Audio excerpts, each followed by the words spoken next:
खुलुमबाय गिबियावनो बड'लेण्ड निउस 24 निफ्राय नोंथांमोननो अननाय सिबिनायखौ जासिग्रोबाय दिनै नैथि खोलोबनि बिटिसिनि बिसायख'थिनि थाखाय भट लानाया जागासिनो दङ लैहोर लैहोर भटारफ्रा फैनानै गावबा गावनि भटखौ होफैनायखौ नुनो मोन्दों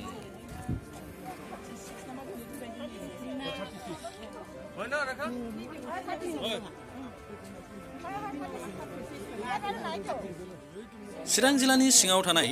काजलगाव बियाबनि लावजिरिपारा एमपि फरायसालियाव लैहोर लैहोर फैनानै भटार्सफ्रा भट होफैनायखौ नुनो मोन्दों बे सेन्टाराव गोबां सुबुंफोरा फैनानै मदद होफैनाय एबा भट होफैनानै सुबुंथिनि एबा सुबुं दारानि मोनथायखौ होफैनायखौ नुनो मोन्दों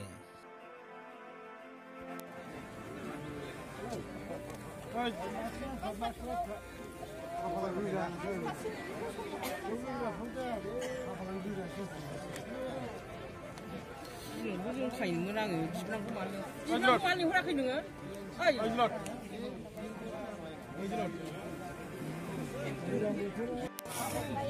नोंब्राङा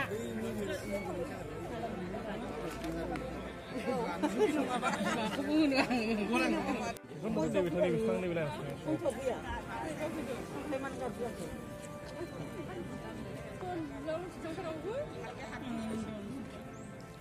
बेबायदि भटार्सफोरा होंगो दोंगो जाफैनानै भट होनो फैनाया सुबुं दारानि एबा सुबुंखान्थि हादोरनि थाखाय मोजां लैखोन एबा मोजां इसारा होननानै बुंनो हायो दिनै रादाबा एसेनोसै गोजोन्थों